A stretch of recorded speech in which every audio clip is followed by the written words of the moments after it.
I know you've been wondering, what is the absolute best vegetables I can grow in my garden over fall? I can tell you this, it may be different than what you think compared to spring. If you Mm, had to scan your little list that you have rough in your head, do you think that it's different than spring for you? yes. Yeah, it's tough, right? Well, yes, it's tough. Yeah. Yeah, so we'll get into the caveats of it.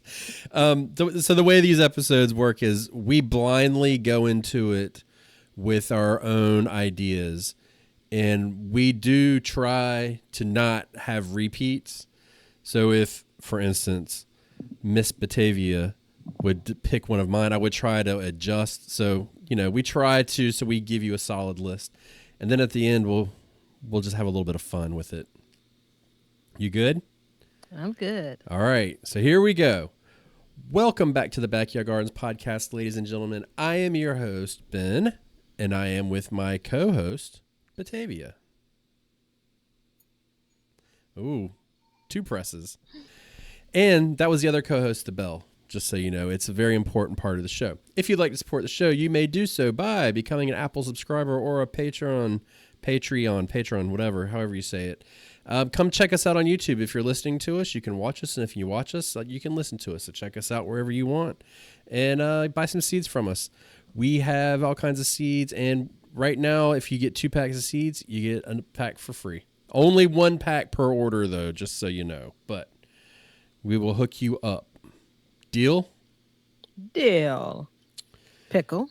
So we've got a question today, but I've got another question that's not really a question, but just kind of information to put out there. So I figured we could just Hmm. do that really quick. I mean, I guess. Go ahead. You don't mind? No. Okay. Geraldine asks us. Hey, Geraldine. I mean, I don't know what you're doing here, It's right? in the beginning. I know I messed it all up. She wants to. She's a new subscriber. She's coming to the show. Thank you very much for joining us.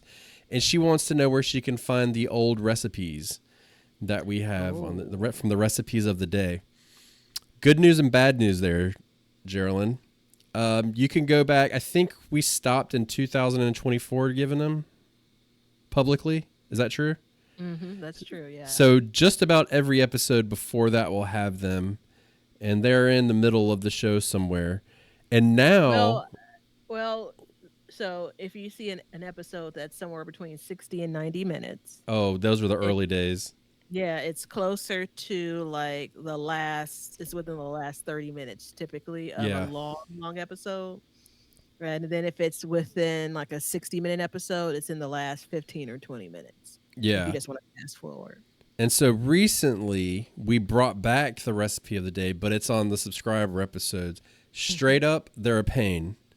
Given the recipe, it was very taxing to come up with recipes all the time. So they're on the It doesn't subscriber feel like it episodes. should be that hard, but gosh, was it? After years of doing it, it was like pulling teeth.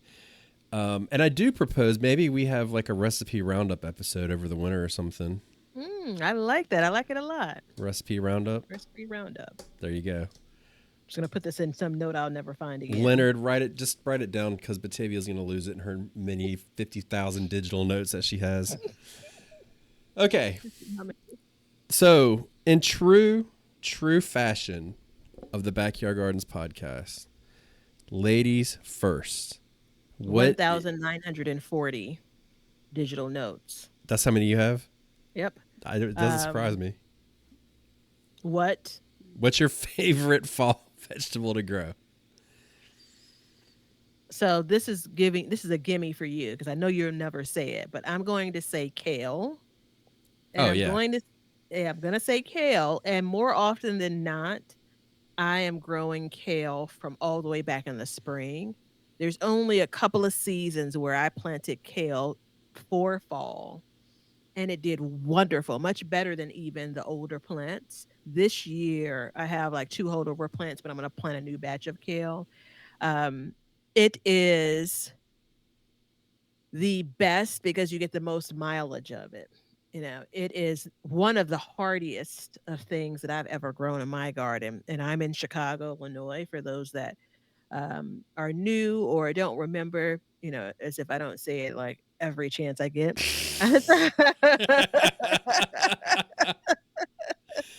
You be So flexing that you live in Chicago. yeah, man. So average first frost is November. No, November the 1st. November can get cold. It's going to get below freezing. That's nothing for kale. It's like hold my beer, hold my crinkles. December is still mild enough where generally the ground isn't frozen. So if I have healthy plants going into November, I'll have them in December. I've harvested kale as late as Jan 1. Happy New Year. Jan 1. Yeah. Is that the Now new saying? that's, yeah, Okay. as late as Jan 1 or as early as Jan 1 if you're looking at coming into the new year. But those are pieces of the criteria for this particular vegetable as to why it's the best. Because there is, and this is a bit personal, well, I mean, not like, deep dark secret personal, but because it's literally the last couple of things that are in my garden, I cherish it even more. I'm not gonna Right. lie. When you said it was a little bit personal, I literally was on the edge of my seat. I was like, No, yeah, that's "Oh the reason boy, why I here we go, realized. here we Yeah, I go." realized it's like a filmmaker's dream, and I'm like, oh no, it's not going to be that good. It's not going to be that good. Like, here we go, here we go. Yeah, it's I hate kale, but you know what? I've grown it every year for 20 or 18, 20 years now. And this is the Isn't that first year something? that I will not grow it. And it lives straight through the winter here where I am. I'm in coastal North Carolina, just in case you didn't know. So it'll grow straight through the winter, and I've even grown it through a summer into the winter as well. But it bolted right quick when the next winter came. So So, same here, right? Because I'm almost certain similar to some brassicas, it's biennial. So I have had spring harvested kale from the previous year's plants. I just had a So, genius thought, just so you know, remind me of that. oh no, Yeah, today in this just right episode, now. Just remind go you? ahead though. Go Okay. ahead. Um, so I was thinking about, and I was looking back, stumbled across some pictures. Once I got, those first garden years were full of peppers, tomatoes, cucumbers, right? Kale, interestingly enough, was one of the first things that kind of started to expand my garden. But this is the key.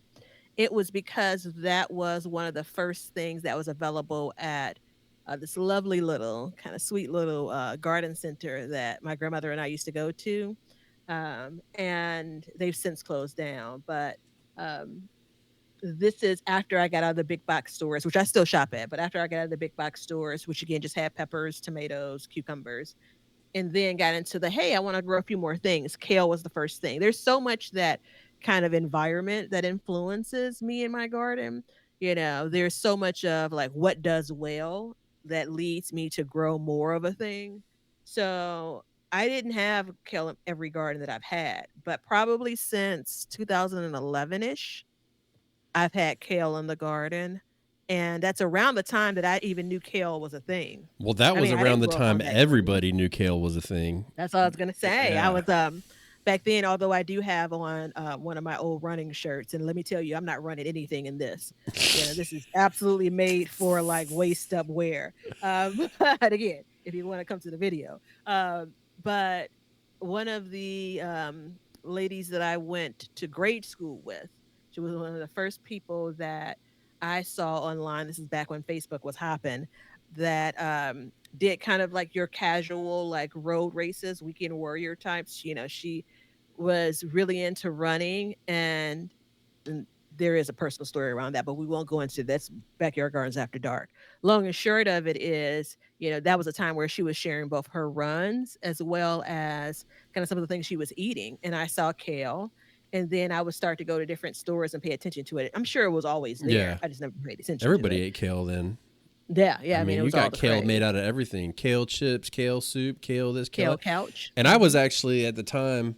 Look, we got to get back on track, but I was at the time living up in Massachusetts, and I was Mhm. working on Portuguese boats a lot, and they ate a lot of kale in their soups and Mhm. stuff. So Mhm. it just kind of fell into it, and that's when I started growing it. But here, I had a really good thought, and I want to bring this up. I want you to hear me out, okay?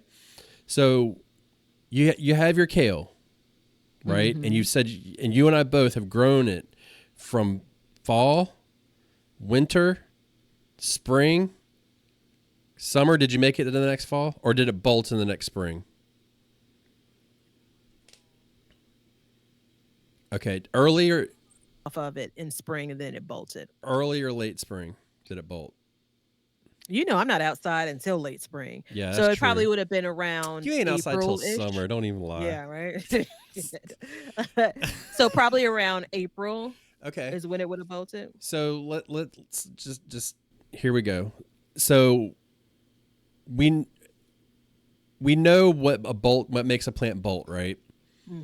It's not Well, it's the fluctuation of temperatures, but what the plant thinks, just hang with me everybody. That what the plant thinks is that it's gone through two growing seasons, right? Well, in my area specifically, we've had where everything bolts no matter what, and you can go through a winter and it'll be like 3 4 seasons in a winter here almost, for a plant, a cool season plant.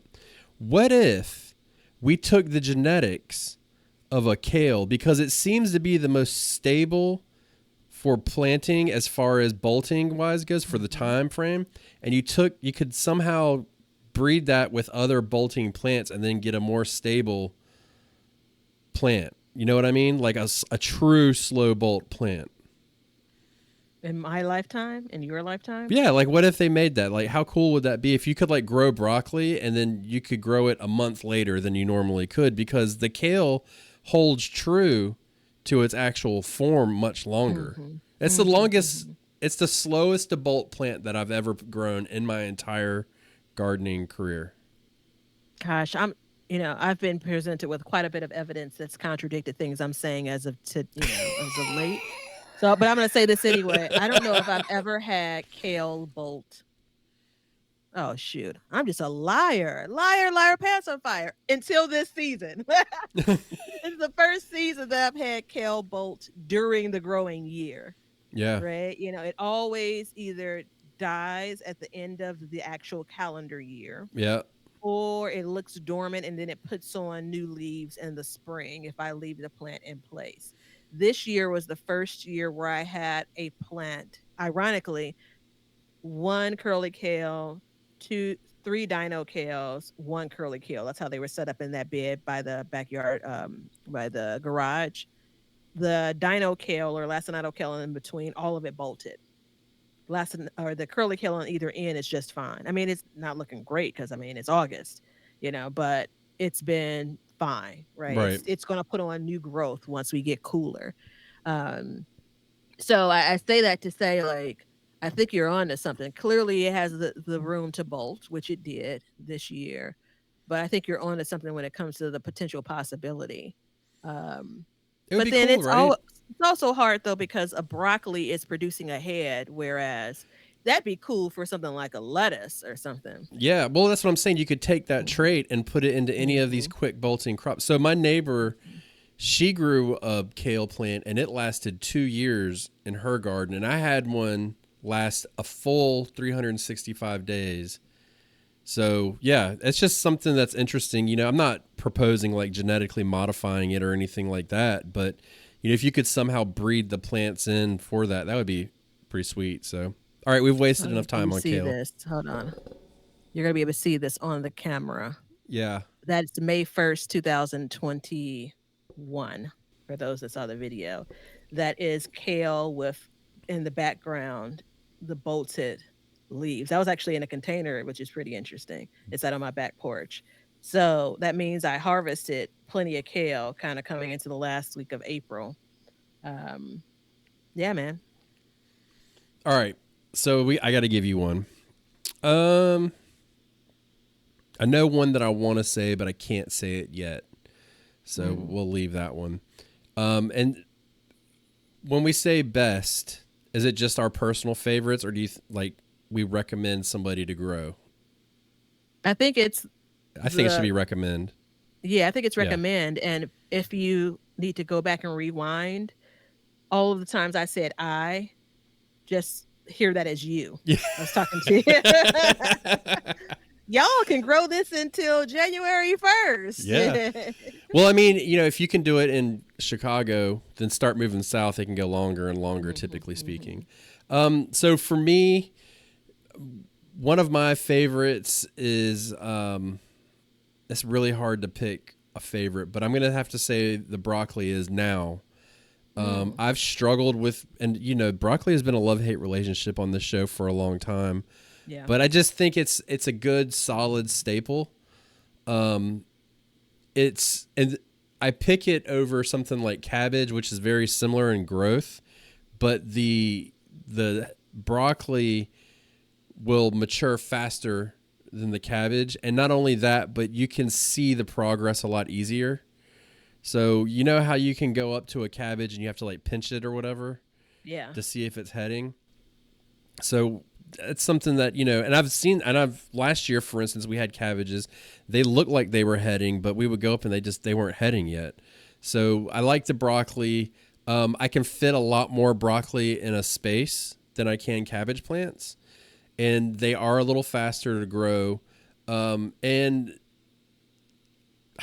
I was going to say they're not as susceptible to the cabbage worm, but that's not true. So that would be a complete lie, actually.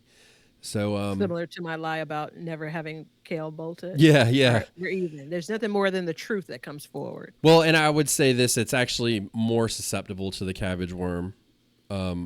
As far as like total destruction of a plant, I've seen it like wreak havoc on it. So, but I love growing broccoli. Once I cracked the code of fertilizing a lot and planting earlier, it's become one of my favorites to grow.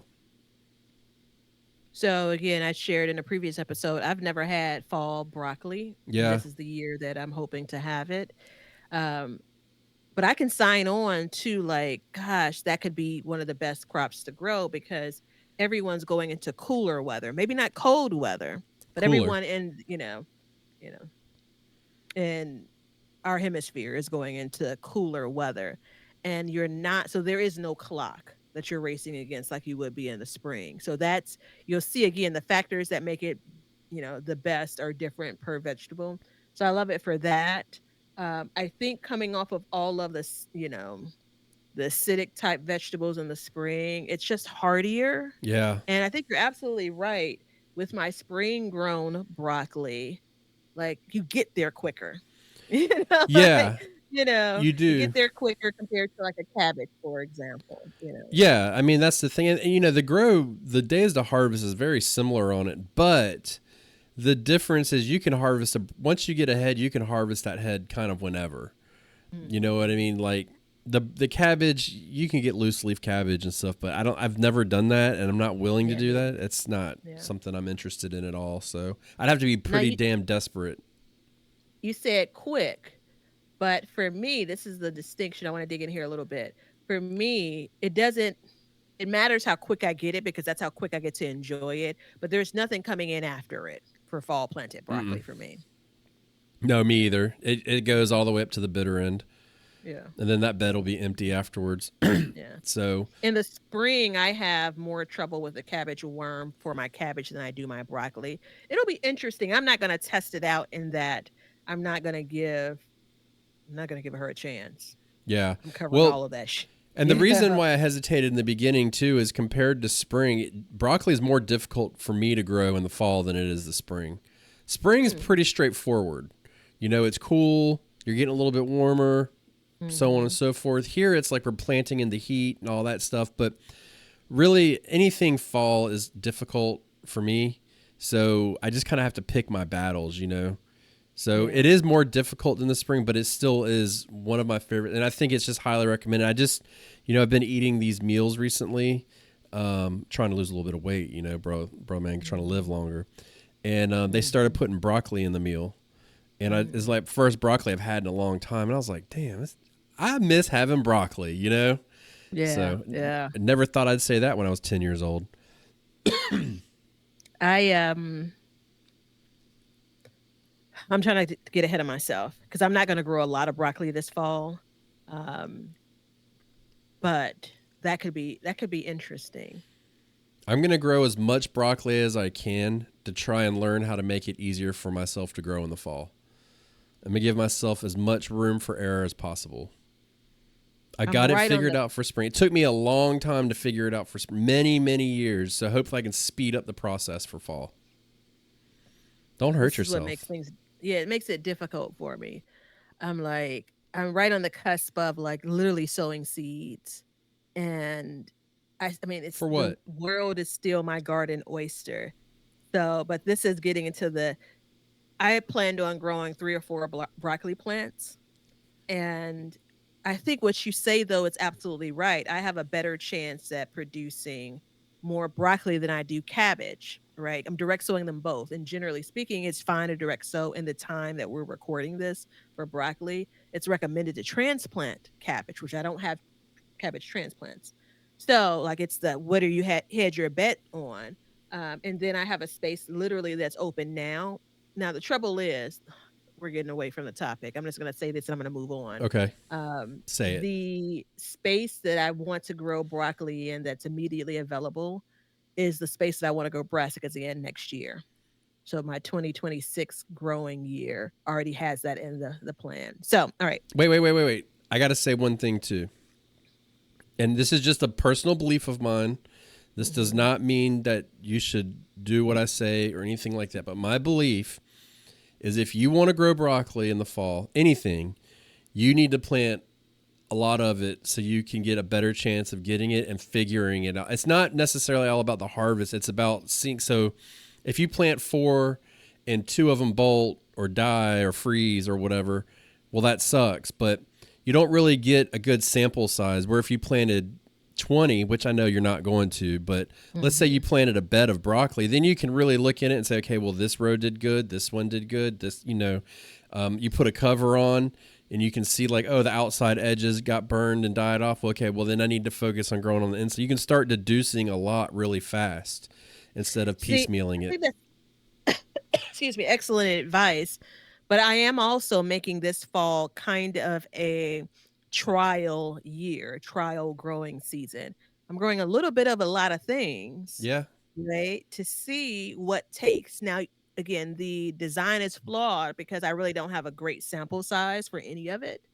So there is that bit. I know that kale does well in my garden in the fall. I know that collards do well in my garden in the fall. I know that I've had cabbage from, again, coming into right about now.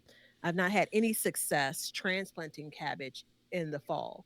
Just fine in the spring, but never in the fall. So I have an opportunity to play around with all of these vegetables. And it doesn't mean that the jury will be out on them once I get the results. But I don't want to miss another year for saying, all right, just wait until next year to see how fall cabbage Well, does. And I don't want to commit to 10 spaces for 10 plants either, you know. yeah.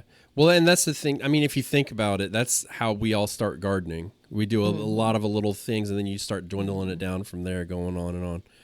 All right, what's your next It's the one? last chance that I'll have at some level of diversity coming out of my garden for these types of crops as well. Yeah. I thought long and hard on this. Damn it. So I it's collards. Yeah, of course it is.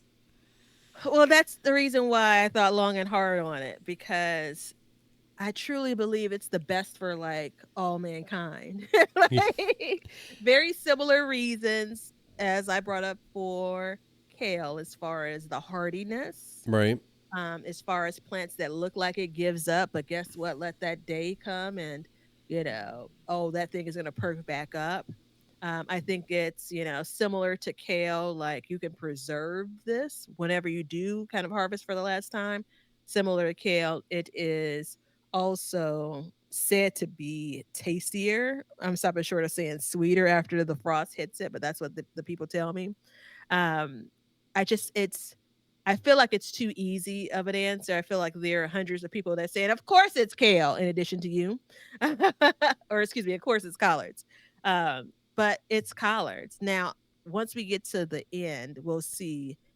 I'll tell you what I was struggling with inserting because I think it really is one of the best. But I It's had to stay true. it's funny you brought up collards because I think it's the hardiest Mm. of all of them. And I just had a comment on my YouTube channel, Sandy Bottom Homestead, And a lady writes, I've grown collards in the Midwest 20 down to single digits over winter, no crop cover, and I pick into January. The snow covered them up. Spring they came back and then went to seed.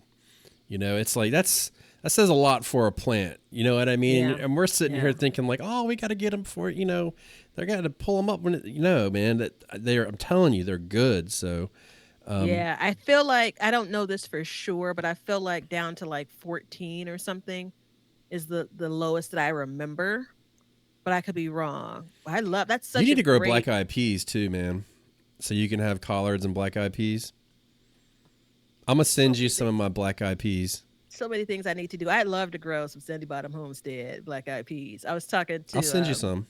one of my good friends, and she's like, "All right, I'm gonna need a consultation next year." And she's like, "Do you grow beans?" And I'm like, "Green beans, of course." She's like, "No, dry beans." I'm like, "Oh, yeah, I really don't because of yada yada." Anyway, such a well-rounded comment. So thank you if that person's listening for commenting because it gives us everything we need to know. Yeah. Midwest 5B. She's talking about low temperatures. I'm probably growing as many collards for the fall as I normally plant in the beginning of the year. And it seems a little bit like, really? More collard green plants? Because we haven't talked about on the show, which we won't today, but there's a whole collard green story. I'm sure there is. Collard green dash gate Oh 2025. man, Anyway. really? You always got some kind of gate. Actually, I've had quite a few this year myself. That's another All episode right. we should do. We should do our 2025 gate episodes. Yeah. Yeah. Everybody All right. loves So to hear you're how up. we suffer. All right, for me, Yeah. Right. so this is new, and I mentioned this in a previous episode, but I gotta say, it's bok choy, hands down. Mm. I'm thoroughly enjoying growing bok choy the past couple of years. It lasts a lot longer than I had anticipated. You can harvest it young, you can harvest it old, you Mhm. can harvest it one piece at a time, you can take the whole head. You can put a lot of it into a small area. So I plant them less than a foot apart, probably 6 inches to a foot apart, somewhere in there. Mhm. It's just, and they look really good when they grow.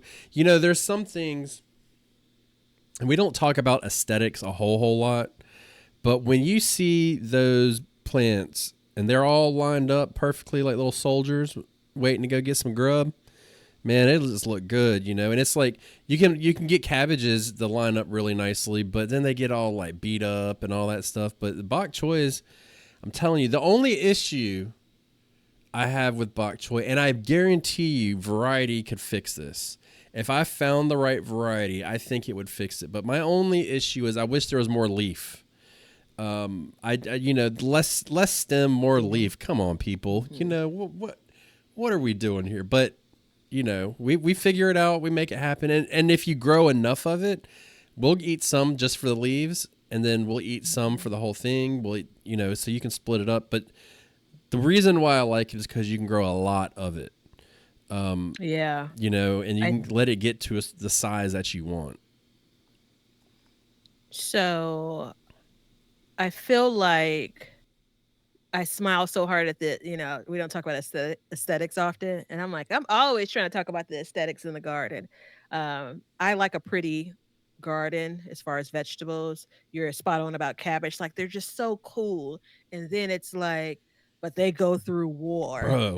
like the amount of leaves you toss from the outer side of it, Yeah. and those aren't pretty leaves you're tossing either. Um, so there's that bit. And bok choy is just a really cool plant, Yeah. right? There's a certain tenderness, but it's still, hardy. Like it's just a really cool plant.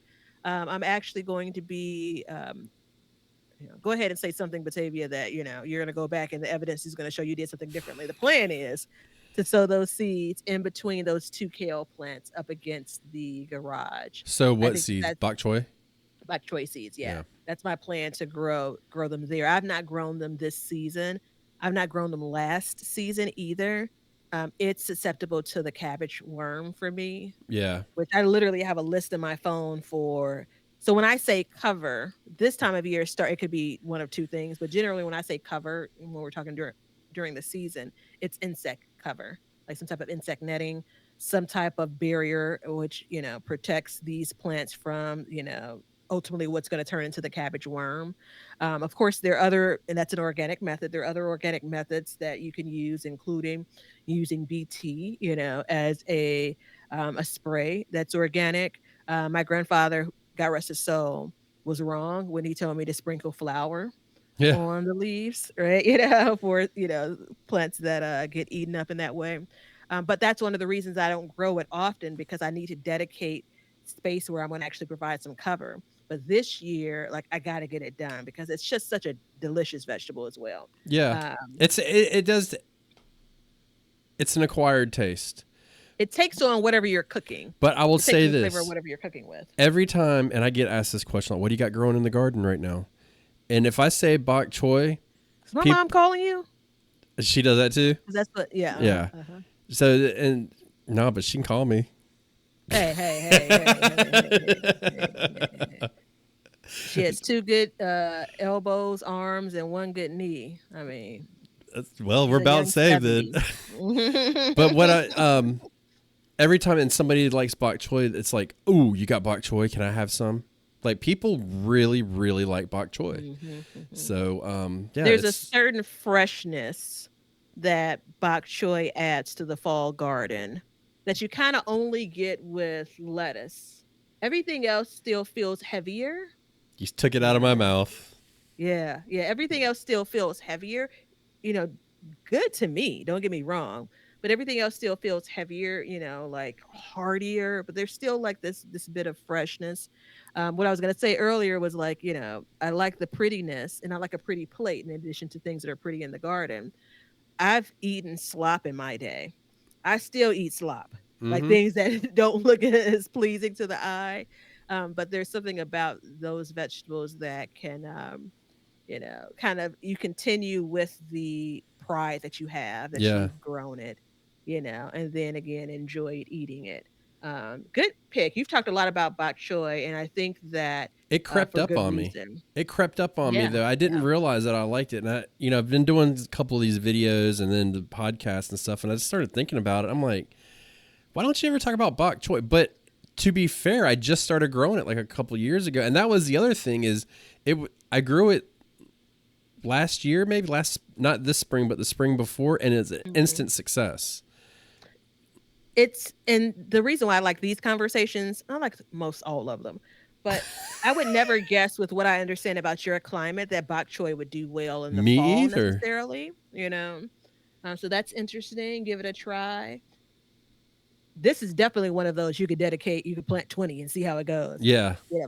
And it's similar to spinach in that that thing is going to shrink down. Yeah. You're going to think you have more than you actually do. All right. So are we doing I, one th- I more think we need to each do one or more each and then we'll do the fun part. all right. So these feel boring. I know.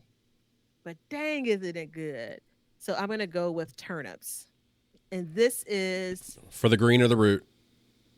well, let me finish the Oh, I'm sentence. sorry. Uh-huh, uh-huh. So this is the double treat. You can decide if you're going to I know it feels kind of like it's going to fall flat now. Thanks, Ben. You can sow heavily like my neighbor does and just grow it for the greens. And it is definitely a different flavor profile compared to some of the other greens we grow.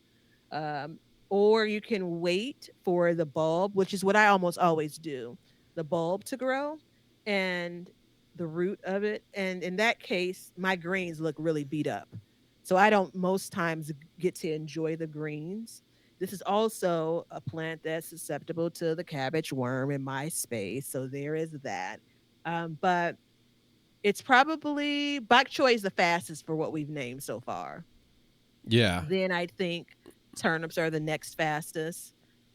So it's the satisfaction of being able to get it turning around to you in your garden and in your kitchen on your plate really quickly. So I have to make a confession. Last year, I grew turnips, and when I used my little seeder thing, I put the wrong thing and just dumped seeds in, and I had this amazing row of turnips, Mhm. turnip greens to be exact. Now I did not.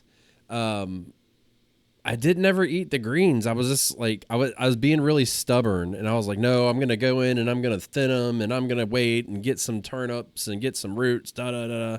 And it never really materialized, and I never got to eat what I wanted or eat the greens. And so I was just thinking when you were speaking about it, because it was, I mean, there's nothing easier than growing turnip greens. I may actually do another row like that, and because I'm eliminating kale, so it would give us another green to add in. Then I'm thinking I may do that this year because I grow rutabagas now because rutabagas and turnips very similar in taste. Even rutabagas, turnips, and kohlrabi is all very similar in taste. I'm gonna grow the kohlrabi because it's weird looking, but that's really the only reason why. Um, but if they all taste the same, then why should I grow all three of them when the turnips are going to give me the greens? So I think just randomly off the top of my head right now, I think I may do that because I have to go seed that bed soon, anyways. I'm pretty sure I was on live a rare occasion over on Instagram a few weeks back with my garlic. The video's posted, but I'm pretty sure it was Sammy, who's a listener of the show. So if it's you, hey. But Hey, Sammy Sammy. asked, It works both ways. Where you pause for me to say hey too. well, I mean, okay. I mean, if you want to steal a thing, that I've had going on for 5 years, sure. It still can't get it right. It's not that easy now, is it? No, no, it's not. Asked how kohlrabi tastes, and I said, kind of, think about cabbage, and I was wrong. I Yeah, think it tastes more like a turnip. I've cooked them side by side, and we cannot tell the difference. I roasted because that's how I roll. Roasted some beets and kohlrabi this year, and it absolutely the beets tasted like the beets, but the kohlrabi absolutely put me in the mindset of a turnip. The And I beets taste haven't like beets. The beets taste like the dirt. well, we keep on going back and forth with this. Red beets taste as much like dirt as you're gonna taste out of your garden. Yeah. Gold beets, any type of non-red beet will taste different. It still tastes, now I'm going to say earthy because I'm going to get all fancy. There's still, if you roast it, because there's some caramelizing of it, there's still this earthy taste. It's like the last hint of, yeah, I mean, it is what it It is. tastes like dirt. So, um I really think for the turnips, you can sow those super heavy if you're growing them. And it's such, I mean, you can do cut and come again if you're interested too. When it comes to those leaves, if That's you're why I want to going try for the it. leaves, Hmm. yeah, yeah, it's and like my people would oftentimes do it. Like you go to an event, it's a mixed green. We normally at home would cook all of one type of green, collard greens, all of one type of, maybe mustards and turnips were commonly cooked together. Um, anyway, all of that said, turnips is my pick. It's Yeah. also something that I have picked up from the farmers market at the very end of the season when I've not had it in my Well, garden. I can tell you that I bought turnips from farmers markets, and they're bigger than I've ever seen in my life, and it makes me mad because I'm like, why aren't mine getting this big? But Same. I think I I know almost why. bought them out of spite. Like, get back to my garden. Like, you see this? This is what you're supposed to be doing. I'll go turn up somebody's house instead of egging it. Just throw turnips at it, the size of baseballs. Makes me so mad. Got to feed them more. Okay, Mhm. so my final one before we move on. This is quite subjective, or not subjective. It's quite location dependent for Mhm. fall. So if it doesn't work for you, fine. Can you guess what it is? No. Onions. Oh, yeah. Got to plant them in fall here. If you're a short day, you plant them in fall. If you're a long day, you plant them in spring. I don't believe I'm a jealous person. I don't believe that's a trait that I really possess. It's a weird way to Um, open up a statement. yeah, because I'm about to tell you about something I'm full on jealous about. Okay. Um, and most of our gardens are winding down around the same time, meaning there are not a lot of people planting something in December, right? Like when you talk about like online presence. And so those folk that be out there with their little onion starts, in the fall make me sick. I am so jealous of like the idea of planting this new thing that's young that is going to be I mean, it's going to be the perfect onion in the spring. Just make me I am jealous. Now there is a such thing as winter sown onions for people in the Midwest. I've just not explored it. Yeah. I just They're want to sit in my jealousy. they come with a caveat. Um, they're not the easiest to grow. They're not the quickest to grow, but at the same time, like again, I mean, we have a 4x8 bed, and in that 4x8 bed, we'll always put a double row of garlic. So one 8 square foot row is a double row of garlic, and then there'll be 96 onions in the rest of that bed. This year, we're going to cut it down to probably about 80, so we can try and get bigger onions. But, you can just pack so much in there. And one of the reasons why I like them, too, is because I've already got the garlic in there. The garlic comes out at a certain time of year. The onions come out the exact same time. There's like no waiting, no difference in time. They're planted the same time. They grow the same time. They're harvested the same time. They're cured the same way. It's just a match made in heaven. Can I give you one quick honorable mention? And I'm going to give it as an honorable mention because it's kind of cool. So I thought you were going to say, but I thought better of it because my first guess is almost always wrong. Well, this is you're going to say, getting into the fun part. Well, okay. Well, before I go there, then I was arm wrestling over whether to say collards, it's my second pick, or bok choy. And the benefit of me potentially saying bok choy was I knew you were going to say bok choy, so Oh, you did? I would have had you on your toes, yeah. But then also, again, it didn't feel like it was true to me, which you tricked me because I thought we were just doing two each. Because otherwise, I would have said bok choy, and then obviously I would have rounded things out with collards. But here we are. All is still right with the garden world. Yeah. One thing, and I'll just say what I wanted to say, but I can't say yet, and that would be potatoes. I'm doing a fall. I'm doing a legit fall run of potatoes this year. I did it by accident last year and then kind of like molded to it. So an actual fall run of potatoes. But I think if we can get them, and I'm pretty sure we can, that's going to be a pretty solid fall crop, I think. So, all right. Now, I do want to explore that at some point, but yeah, just not this year. Yeah, it's not this year. Yeah, 2028. Here we go. Look, y'all may think I'm being mean, but it really is true. We joke about it a lot. Not even think about it at all for year one. Not at all. And I could like play around with the thought of it in year two. And then it's like, do you want to file an extension or do you want to go ahead and get serious about it? Year three. You be stewing on it. All right. So now the time is we're going to guess what each other would think or was going to mention in the show. So you guess mine first. Okay, so I was gonna say collards because I thought that you would just not say it because it was a gimme, but I thought you were gonna say radishes. I'm glad you didn't, but I thought you were gonna say radishes. Yeah. And the reason why I'm glad you didn't is because they're just not that enjoyable, but they are a really important crop in my garden. But it's not something that I truly look forward to growing, if that makes any sense. Yeah, it does. And if I had to say a thing for you, it would have been radishes. Since you've already taken that off of the table, the board here, I'm going to say which would have been my honorable mention. I'm going to say this is recommendation, not necessarily what you like to do. Carrots would be the one that I'd guess that you'd say. Yeah. You know what? It's interesting you bring that up because last year I swore off fall carrots. Mm-hmm. And I remember. I'm thinking about giving it another shot. It just depends. Once I get things planted, I'll see. But I just can't sign on to it completely. You know what I mean? It is one of the longest payoff, I think. Yeah.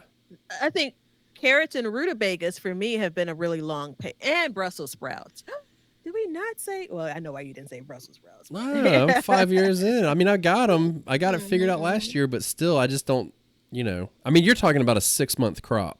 Yeah, yeah, man. Managing it, not like onions where you kind of let them do their Or thing. sweet potatoes where it's like I'm just stepping around the vines Yeah, now. yeah, you've I'll got just show to you a picture of my manage sweet some potatoes, damn man. Brussels sprouts. Now, I love a Brussels Mhm. sprout. I'm here to tell you, Mhm, mhm. make your pea stink and everything. But Yeah, man. yeah, okay. Well, there you go. No radishes. Radishes is just like a gimme. You know what I It's mean? such a great crop if you have kids that are new to gardening. Yeah, It is if you're new to gardening, it's so satisfying to get something. Remember, I had a 30-day radish, a 30 or 31-day radish. Like that absolutely existed in my garden. yeah. And I just believe that everyone's been exaggerating on the packages, but it absolutely happens. So I think it's satisfying for that. And if I'm sprinkling some things here and there, I think it's fine. A few, I will say um, this.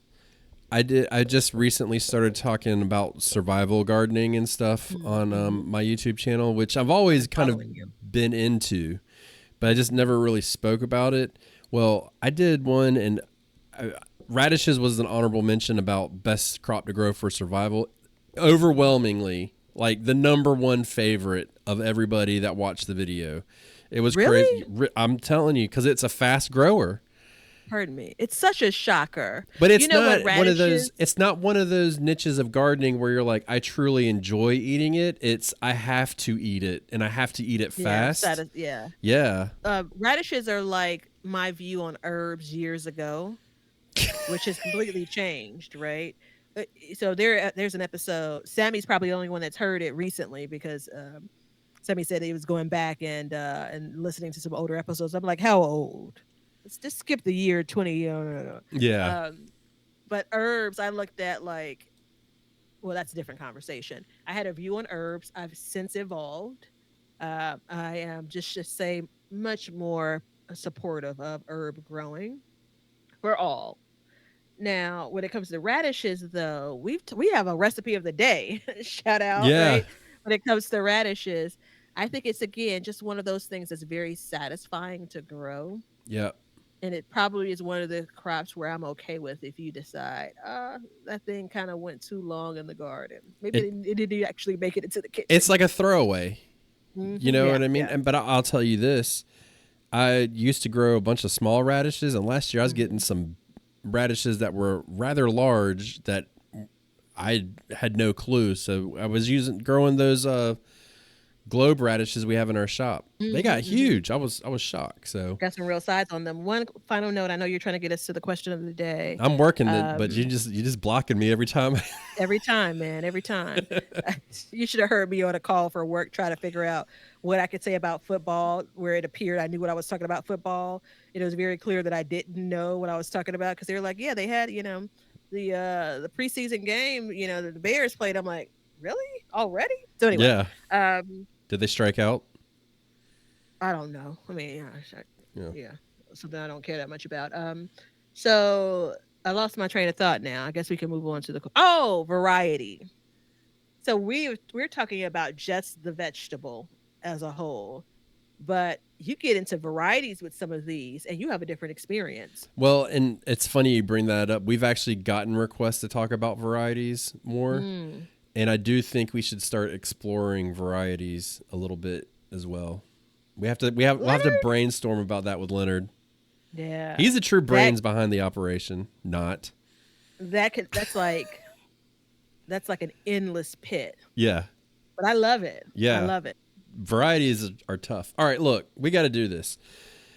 This show is sponsored by the Planter app. So check out the Planter app. The link is below. Get yourself a discount on the lifetime membership. It'll help you design your garden. Every time you hear us talk about our gardens, it all starts with the Planter app. So just check it out and get yourself a lifetime membership and pick yourself up a healthy discount. Thank you, Planter app. And it's available in the Google Apple Play Store, and you can use it on your phone, tablet, or your PC, which is a big bonus using it on your PC. I do garden plans when I'm planning mine. I do them live on YouTube, so come check those out sometime. And Okay. I normally use the Planter app on my phone at 4:15 in the morning when I'm trying to convince myself it's time to get up. You have So the that's the worst reason why I sleep never go schedule. live with that. Yeah. You have the worst sleep schedule. I've gotten so much better. It's still really crappy, but I've gotten so much better. Okay. So this comes from a video posted on the Backyard Gardens Community Garden Facebook page, which you're more than welcome to I join. love it already. Yeah. So Lisa, Hey, Lisa. yes. I mean, that wasn't as natural as we probably would want it to flow, but listen, I'm taking Look, the win. you take what you get. So Lisa writes, my question of the day. One of the potentially a million as I'm trying to get my fall garden planted today. This was sent in about the middle of August, and it is about the middle of August. She writes, it's been planted since a couple weekends before Mother's Day. Oh, it's this corn. She's talking about corn here. It's been planted since the couple weekends before Mother's Day. It's this big. The ears were very, very small. And she says they feel like they should be significantly bigger. Do you think they'll keep growing, or is it time to pull the plug and make better use of the space? Love that thought process. Last year's corn was amazing, almost 15 feet tall and huge, except it wasn't sweet corn and I planted feed corn. So I'm not sure what to expect with this, whether this is normal and it will be worth it, or pull it and replant it with something else. Where's Lisa? Wherever she is. Okay. Mm-hmm. But in So the middle of August. yeah, I did a video recently around some of the tough decisions that I've had to make in the garden. Insert collard green gate. Um, and again, this is the evolution of me as a gardener. Actually, I don't know if there would. I won't go there. It's time, Lisa. It's time. Let's Um, do it. let's do some math real quick. When is Mother's Day? Like mid-May or My something. I'm not a phone. mother, so I don't know. I mean, I have a mother, so I should probably Oh know. wait, May let me look it 9th up. or something.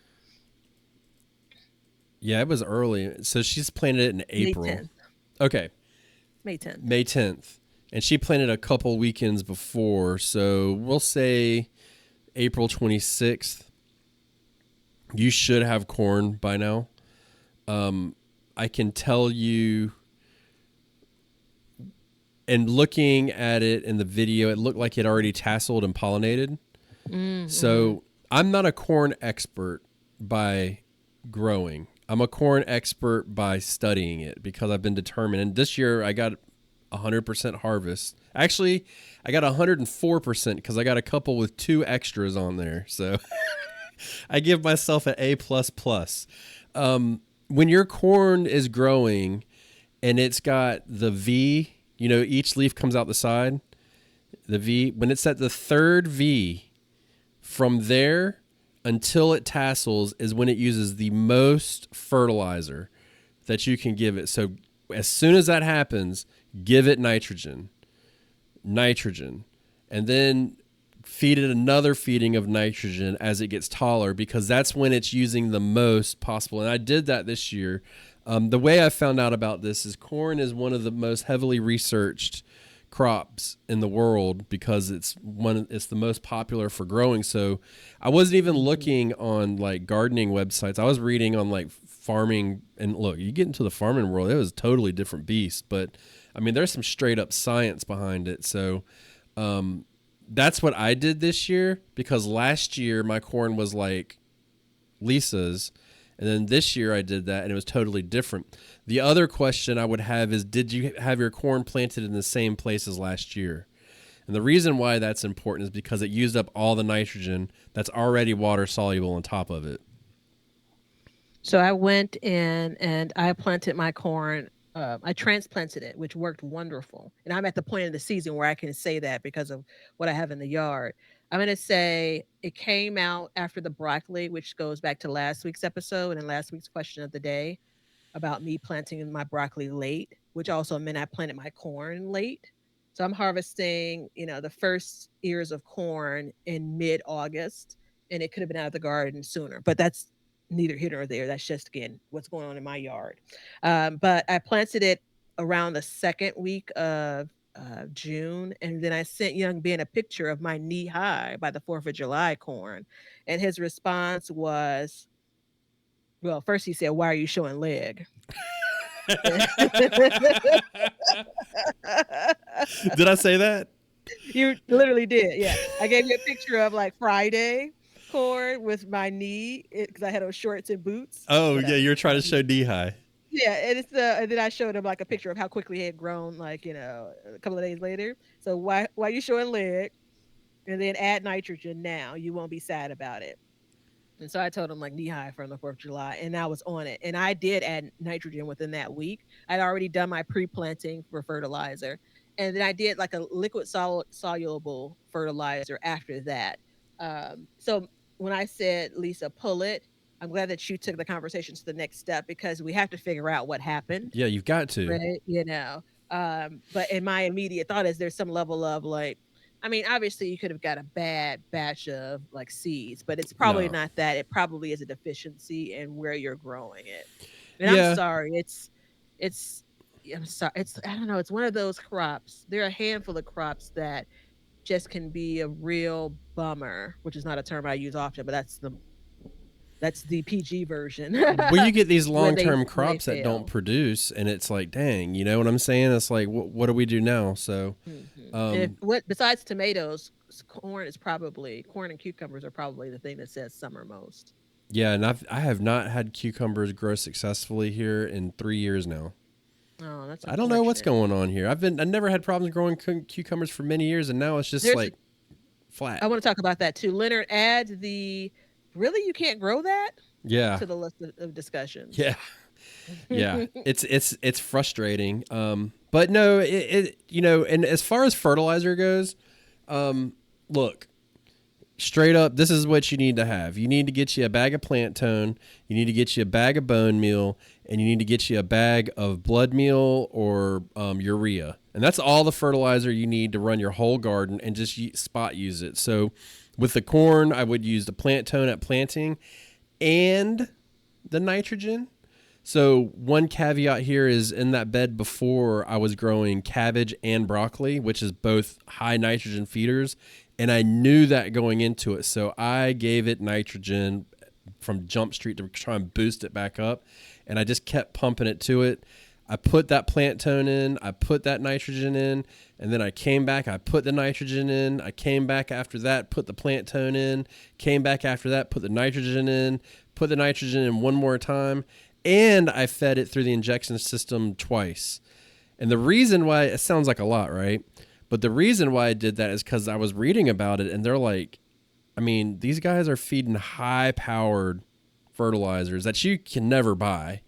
You know what I mean? And that's how they grow it. So I was like, okay, we're gonna. And when I say I was giving it, I was sprinkling handfuls of it. I wasn't going super crazy or anything, but I gave it a lot of food and it worked out good. So I was a bit nervous. I'm trying to see when I transplanted it on 6/21, and so my knee high by the 4th of July. My transplants were sizable. I was a little concerned by how fast my corn was growing this year. So yeah, before I got to the point of putting on like the ears forming, I'm just like, I don't know, dude. Like I'm saying this to myself in the garden. And the main crop of corn is planted right outside my front door. So it's like I met with it and I'm just like, this is like a mutant. yeah. And so now to be at the point, and I saw the ears, I'm like, all right, okay, things are settling in.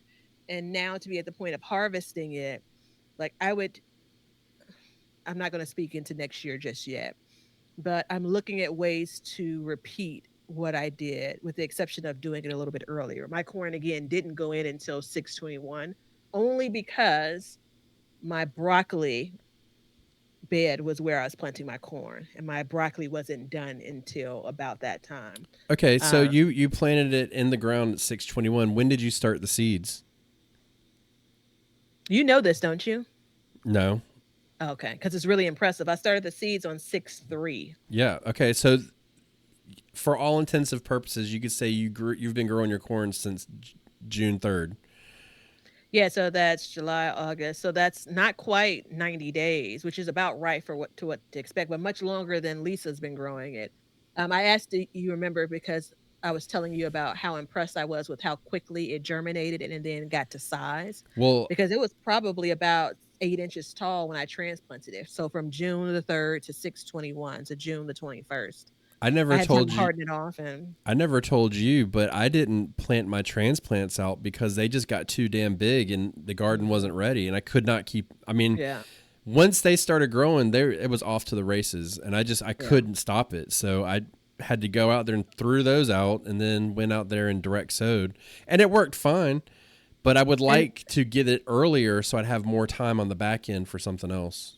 and we don't dedicate a lot of time, because I think we want to be kind of a little bit more inclusive. But I've had the first success ever with container corn. My main crop of corn, 27 plants. Like, what was I thinking? Or in a raised bed. I harvested the first ear of corn from a container. So I say that to say, the whole, now again, I haven't harvested every single ear. So maybe some of those ears, I think it's like 5 or 6 plants in a pretty large size container. And I babied that thing. But you don't need, let's call it a 10 by 4 foot bed. You don't need to dedicate all that space to corn. I do. Y'all don't need to dedicate all of that space to corn if you don't want to. Yeah, you do what I you guess want to do. I'm trying to backpedal everything I said in the previous episode this winter about whether I was just going to give up on corn and get it from the farmers market. The farmers market quite literally has nothing on the corn I'm growing in my yard. And what corn are you growing? Silver King, baby. And Find it where'd you in our get those? Etsy shop. Yeah. Look, I got you. I got you. Yeah, I'm gonna have to. I did not grow the Silver King because I already had seeds, but this year, since you were raving about them so much, and now I'm like all in on corn. Like I got it. I'm excited to grow corn I again. have other corn seeds, and it's going to be hard for me to go back to anything else. Yeah, So there's that. that's impressive. I remember when we got them too. You're like Silver King. It ain't no Silver Queen. I think Mhm. Silver I Queen's think there is overrated. though. I mean, it's so to note, it is I mean, with the name silver, it's a full white corn. It's Yeah, not your bright yellow. But I love that. yeah. It don't matter as long as it's the sweetness that you want. It's good to go. And the No, it's how some folks are like, it's not a red tomato. yeah, yeah. Mhm. One other thing too about the corn, when it starts to pollinate, or when it starts to tassel, and it's dropping pollen, go over there and just shake the pollen on a non-windy day. Go over and shake it and let it fall down on the plant, and then that will help too, because you want to make sure you get that good pollination so you get full ears. And that's something that you do in a small garden. We don't have Mhm. acres and acres, so we want to make sure that pollen gets. You don't have to use a paintbrush or anything. I just went through and just kind of shook them all, and Yeah, we had some pretty high winds once it started to tassel. I think though the thing we were trying to solve was the kind of stunting of the growth. It sounds like you that know, that happened before. I didn't see the video, but that happened before we got to the point of those other steps naturally happening. yeah. Okay, there you go. Lisa, you know what to do. Pull it up, start over. Sorry, it happens. Next year, you got the tools to make it better. And remember, on this show, we do two things. If you do one thing, we'll do two things. You support us any way you can, like we said in the beginning, and we will continue to learn to grow and grow for change. See ya.